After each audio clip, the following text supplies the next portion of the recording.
Hello बच्चों, कैसे हैं आप सभी। उम्मीद करते हैं आप सभी बहुत ही बढ़िया होंगे और अब 11th के बाद अपने 12th क्लास पर फोकस करने की तैयारी में भी होंगे।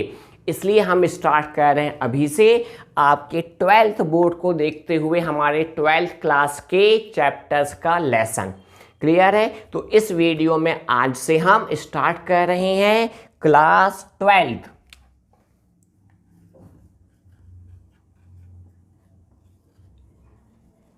NCERT के बेस पर आपका चैप्टर नंबर 3 जिसका नाम है मैट्रिक्स। मैट्रिक्स? यस, नहीं, मैट्रिक्स तो एक है, इसका प्लूरल फॉर्म है matrices. Matrices is a plural form, matrix is a singular form. तो एक मैट्रिक्स है तो मैट्रिक्स कहेंगे, एक से ज़्यादा मैट्रिक्स के बारे में डील हो रही है सब में तो हम उसको क्या कहेंगे, मैट्राइसिस। क्लियर है? तो इस वीडियो को आप पूरा देखिए, इसमें हम बेसिक कॉन्सेप्ट समझेंगे, देन हम इस चैप्टर को कंप्लीट करेंगे। आने वाले दिनों में हर एक लेसन में आपको इस चैप्टर से रिलेटेड ऑब्जेक्टिव या उसके कॉन्सेप्ट या हम कुछ सम भी सॉल्व करेंगे। तो आप तैयार हो जाइए अपने चैप्टर नंबर 3 मैट्राइसिस को स्टडी करने के लिए। लेसन स्टार्ट करने से पहले सभी को जय हिंद। तो बेटा जी, सबसे पहले हम बात करेंगे डेफिनेशन पर, डेफिनेशन ऑफ मैट्रिक्स। तो डेफिनेशन ऑफ मैट्रिक्स हमारे एनसीईआरटी बुक में क्या दी गई है उसको हम देखते हैं।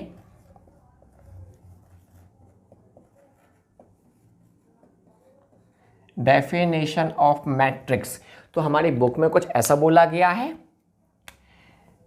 A matrix is an ordered rectangular arrangement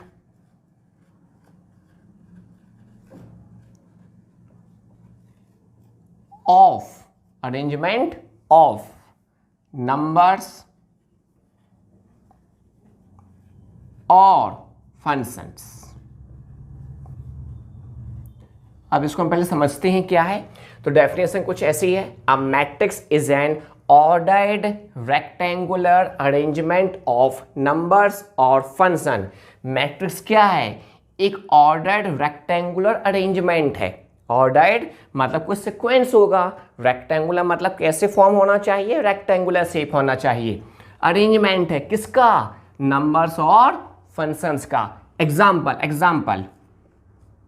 examples की बात करते हैं। 2, 3, 1, 4, 7, 8 रेक्टेंगुलर शेप दिख रहा है और इसको हमने एक ट्रे के अंदर ओपन और क्लोज कर दिया। तो आप देख रहे हैं ये एक रेक्टेंगुलर अरेंजमेंट है किसका? नंबर्स का। एक एग्जाम्पल और देखते हैं हम जिसपे हमने किस पे बात करेंगे, फंक्शंस की। कैसे? 1 + x², x³ x 3x। तो आप देख सकते हो बेटा जी ये भी एक मैट्रिक्स है। क्यों? यहां पर हमने अरेंज किया है किसको? फंक्शंस को अरेंज किया है। किस फॉर्म में अरेंज किया है? रेक्टेंगुलर फॉर्म में अरेंजमेंट किया है। वेयर जो अरेंजमेंट में नंबर्स यूज हुए हैं या फंक्शंस यूज हुए हैं, है ना, इन नंबर्स या फंक्शंस को हम एलिमेंट ऑफ मैट्रिक्स कहते हैं। इट मीन्स 2, 3, 1 ये क्या है? Element of matrix. यहां पे 1 + x², x³ ये सब क्या है? उस मैट्रिक्स के एलिमेंट है। आई होप इतना क्लियर है। इसके आगे हमको ये भी देखना होगा बेटा जी, यहां पर जो हमने अरेंजमेंट किया है इस अरेंजमेंट में कुछ आपको रोज दिखाई दे रहे हैं, हाँ या ना। जो हॉरिजॉन्टल लाइन दिखाई दे रही है, हॉरिजॉन्टल अरेंजमेंट, इनको हम कहते हैं रोज। क्या कहते हैं इनको हम? रोज। तो आपको रो 1 दिख गई ये वाली, क्या मैं इसको R1 कह दूं? ये आपको सेकेंड रो दिख गई तो मैं इसको क्या कह दूंगा? I2। ठीक है? उसी प्रकार कुछ वर्टिकल्स अरेंजमेंट दिख रहा है आपको, क्या दिख रहा है, कुछ वर्टिकल अरेंजमेंट। तो वर्टिकल अरेंजमेंट की जो लाइन है इनको हम कहते हैं कॉलम, इनको हम क्या कहते हैं, कॉलम। तो क्या मैं इसको C1 कॉलम, इसको मैं C2 कॉलम, और क्या मैं इसको C3 कॉलम कह सकता हूं, हाँ या ना। सिमिलरली इसी प्रकार इसमें आप देखिए, ये R1 रो, ये R2 रो, ये C1 कॉलम, और ये क्या होगा, C2 कॉलम। आई होप इतना क्लियर है। फिर से रिवाइज करते हैं। डेफिनेशन क्या है, a matrix is an ordered rectangular arrangement of numbers और फंक्शन। तो ये एग्जांपल लिया, हमने नंबर्स को अरेंज किया है रेक्टेंगुलर फॉर्म में, यहां पर हमने एक्स के फंक्शंस को अरेंज किया है रेक्टेंगुलर फॉर्म में। वेयर जो मैट्रिक्स में हमने नंबर्स या फंक्शंस लिखे हैं इनको हम क्या कहते हैं, एलिमेंट। किसके एलिमेंट, मैट्रिक्स की। ठीक है, फिर हमने ये देखा जो हॉरिजॉन्टल अरेंजमेंट है इनको हम कहते हैं रोज, और जो वर्टिकल अरेंजमेंट इनको हम क्या कहते हैं, कॉलम। तो यहां पर हमने देखा 2 रोज 3 कॉलम का अरेंजमेंट है, यहां पर 2 रोज 2 कॉलम्स का क्या है, अरेंजमेंट है। क्लियर है। इसके बाद हम बात करते हैं बेटा जी जिसको हम कहते हैं ऑर्डर ऑफ मैट्रिक्स। किसकी बात करते हैं इसके बाद, ऑर्डर। यहां पे लिखता हूं मैं, order of matrix. Order of matrix का मतलब होता है number of rose, number of rose, number of column. Number of rose into number of column. Into का मतलब है मल्टीप्लाई नहीं कहना बेटा जी, ऐसा लिखा जाता है, पढ़ा जाता है। Number of rose into number of column. जैसे हम इसकी बात करें, नंबर ऑफ रोज कितनी है, 2, नंबर ऑफ कॉलम कितने हैं, 3, तो इसका ऑर्डर क्या बनेगा, क्या बनेगा, 2 रो इंटू 3 कॉलम। क्लियर। यहां पर 2 रोज हैं और कॉलम कितने हैं, 2, तो 2 रोज इंटू 2 क्या बन जाएंगे, कॉलम। तो इसका ऑर्डर क्या निकलेगा, 2 क्रॉस 3, इसका ऑर्डर क्या निकलेगा, 2 क्रॉस 2 का। क्लियर है। और ये हमेशा हमेशा मैट्रिक्स के राइट हैंड में, मैट्रिक्स के राइट हैंड के बॉटम में लिखा जाएगा। हमेशा ऑर्डर ऑफ मैट्रिक्स मैट्रिक्स के राइट हैंड साइड में हमेशा बॉटम में ही लिखा जाएगा। ठीक है। वेयर जहां पर हम नंबर ऑफ रोज को small m, number of column को स्मॉल n से रिप्रेजेंट करेंगे, तो ऑर्डर ऑफ मैट्रिक्स क्या बन जाएगा, m cross n, m cross n, ये रिप्रेजेंटेशन होगा हमारा। तो आई होप इतना आपको क्लियर हो गया, डेफिनेशन और उसके एग्जांपल्स ऑर्डर ऑफ मैट्रिक्स। इसके बाद हम बात करेंगे बेटा जनरल फॉर्म ऑफ मैट्रिक्स। किसकी बात करेंगे, जनरल फॉर्म की। क्लियर है। General form of matrix.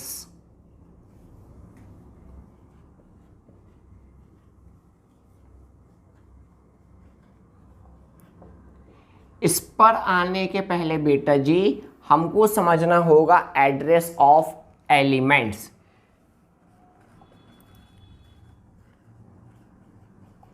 Address of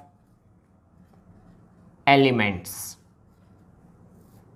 देखो क्या है, हमने डिसाइड किया हम अपने पास जो मैट्रिक्स फॉर्म करने वाले हैं वो m क्रॉस n की मैट्रिक्स होगी। m cross n means number of रोज कितनी होंगी m, नंबर ऑफ कॉलम कितने होंगे n।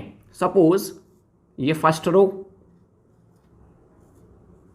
ये सेकेंड रो, इसी टाइप से आगे बढ़ेंगे तो आगे जाके कौन सी रो मिलेगी हमें, m नंबर की रो। यस और नो। ये बनेगा कॉलम C1 पहला, ये कॉलम C2 सेकेंड। इसी प्रकार हम आगे बढ़ेंगे तो आगे जाके हमें कॉलम नंबर कौन सा मिलेगा, n, है या ना। तो एड्रेस का मतलब ये होता है बेटा जी फर्स्ट रो फर्स्ट कॉलम का जो एलिमेंट होगा A11, first row second column का एलिमेंट होगा A12। क्लियर है। आगे जाएंगे हम ऐसा ही इसमें, तो फर्स्ट रो आगे जाके कौन सा कॉलम मिलेगा n, तो first row n column. Clear हुआ? Second row first column, second row first column, आगे जाएंगे आप सेकेंड रो सेकेंड कॉलम का एलिमेंट A22, आगे जाएंगे सेकेंड रो लास्ट में क्या मिलेगा हमें nth कॉलम, तो second row nth column. Clear है? इसी प्रकार से हम आगे बढ़ेंगे रोज में, तो 1 2 3 4 और फिर लास्ट में क्या मिलेगी mth नंबर की, तो ये बन जाएगा mth row first column M1, mth row second column M2 dash dash dash, आगे जाएंगे mth नंबर की रो nth नंबर का कॉलम, तो इस प्लेस का एड्रेस क्या हो गया MN।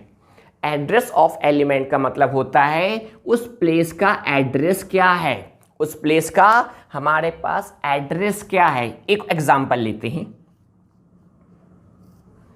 हमने लिखा 1 4 5 6 7 8 3 2 0, यस और नो।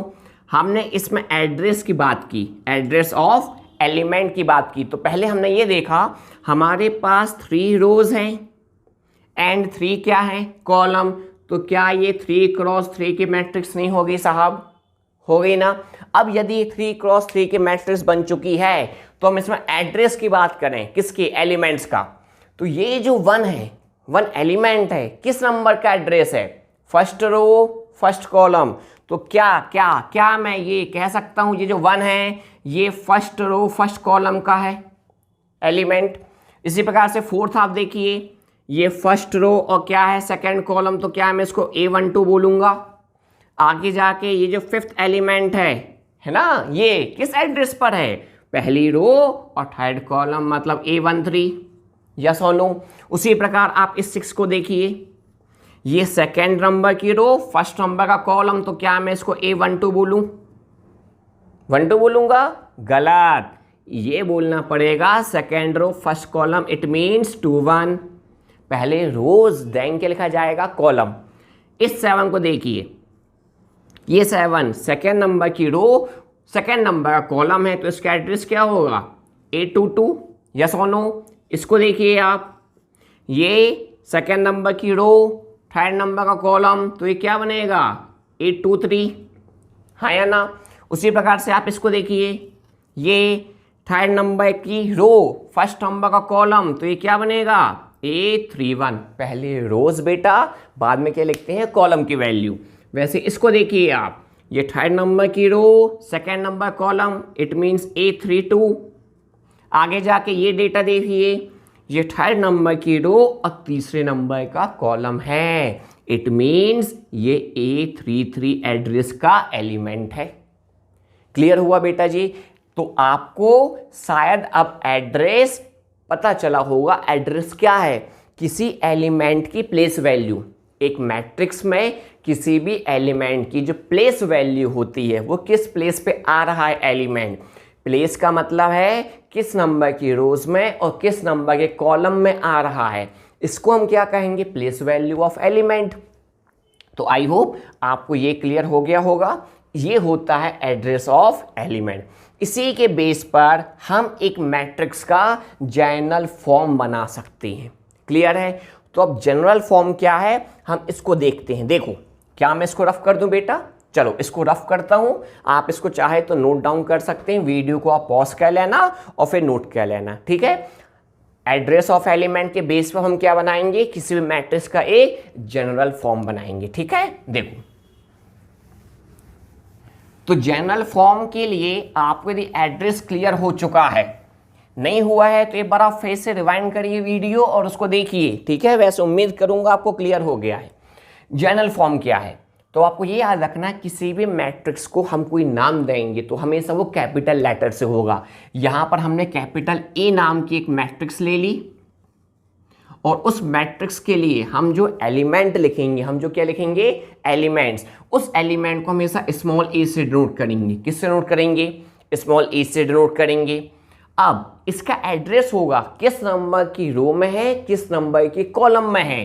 तो नंबर ऑफ रोज के लिए हम ith नंबर की रो और जे का यूज करेंगे कॉलम के लिए। जे का यूज कहाँ किया जाएगा? जेथ कॉलम के लिए। तो ए आई जे एक एलिमेंट हो गया, वेयर आई क्या होगा? उसका रोज का नंबर, और जे क्या होगा? उसके कॉलम का नंबर। और ये मैट्रिक्स होगी, ये m क्रॉस n की मैट्रिक्स होगी। इतना क्लियर हुआ?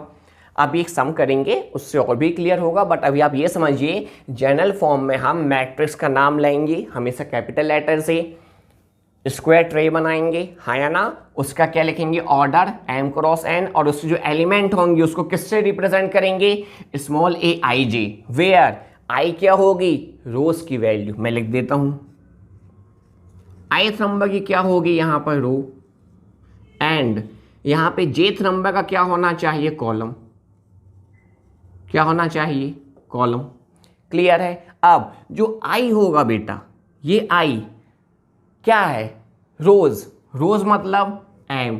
तो इस i की वैल्यू नंबर ऑफ 1 मतलब फर्स्ट रो, फर्स्ट रो, और कहां तक जाएगी? mth नंबर की रो तक। तो i कहां से कहां बिलोंग करेगा? i की value greater than equals to 1 से less than equals to m तक होगी। एंड जो j है, वो j क्या है बेटा? jth नंबर का कॉलम है। तो कॉलम कहां से स्टार्ट होगा? हमेशा 1 से। j की वैल्यू 1 से बड़ी या उसकी इक्वल होगी। वही j less than equals to होगा किसमें? नंबर ऑफ कॉलम मतलब स्मॉल n। तो ये बना हमारे पास एक जनरल फॉर्म। अब इसके बेस पे बाजू में मैं एक एग्जांपल लेता हूं। क्लियर है? देखो, हमने ये देखा, एक मैट्रिक्स बनानी है हमें। देखना बहुत प्यार से बच्चा, m into n, m into n की प्लेस पे मैंने 2 क्रॉस 2 ले लिया, मतलब 2 रोज होंगे, 2 क्या होगा? कॉलम होगा। ठीक है? तो i की वैल्यू कहां से कहां जाएगी? पहले आप ये बताओ। i की वैल्यू 1 से ग्रेटर देन या उसके इक्वल होगी, साथ ही साथ i less than equals to क्या होगा? इस 2 से। ठीक है? तो i की वैल्यू 1 से कहां तक जा रही है? 2 तक, मतलब एक रो ये होगी और एक रो हमारे पास ये होगी। ठीक है? उसी प्रकार j की जो वैल्यू है वो मैक्सिमम कहां तक जाएगी? 2 तक। तो 2 से लेस देन उसकी इक्वल होगी, और वही j कहां से स्टार्ट होगा? 1 फर्स्ट कॉलम से स्टार्ट होगा। तो j की वैल्यू 1 से greater than equals to and 2 से लेस देन इक्वल्स टू होगी इसके लिए। इट मीन्स यहां पर हमको पहला कॉलम और कौन सा कॉलम मिलने वाला है? Second column. हाँ या ना? तो क्या मैं इसको इस प्लेस को A11 कह दूं A11, ith नंबर की रो, jth नंबर का कॉलम। A11 ith नंबर की रो, jth नंबर का कॉलम, तो A12। हाँ या ना? यहां पर सेकेंड नंबर की रो, फर्स्ट नंबर का कॉलम, ith एंड jth, तो इसको क्या बोलना पड़ेगा? A21। हाँ या ना? सेकेंड नंबर की रो, सेकेंड नंबर का कॉलम, ith नंबर की रोज, jth नंबर का कॉलम, मतलब इसका एड्रेस क्या होगा? A22। ये देखिए, तो ये बन गई आपके पास 2 क्रॉस 2 की एक matrix, where A11, A12, A21, A22 उसकी प्लेस वैल्यू को इंडिकेट कर रहे हैं। अब इस प्लेस पर ये एड्रेस है, इस प्लेस पर हम कोई भी नंबर या फंक्शंस को अरेंज करेंगे तो वो क्या बन जाएगी? हमारे पास एक मैट्रिक्स बन जाएगी। क्लियर है? तो शायद अब आपको जनरल फॉर्म ऑफ मैट्रिक्स भी क्लियर हुआ होगा। नहीं हुआ है बेटा तो एक बार आप इस वीडियो को स्टार्टिंग से देखिए, आपको ये बेसिक क्लियर होना चाहिए। इस पूरे चैप्टर में हमको यही कहना है, number of column, number of rose, matrix, order, m cross n, या जो भी हमको दिया जाएगा सम। क्लियर है? तो नेक्स्ट वीडियो में हम इसके बेस पे जितना हमने इस लेसन में स्टडी किया है, कॉन्सेप्ट को पढ़े हैं, समझा है, हम इसके बेस पे बहुत ही प्यारे सम को करेंगे। तो नेक्स्ट वीडियो में हम कुछ सम के साथ आपके सामने हाजिर होंगे। तब तक के लिए सभी को जय हिंद।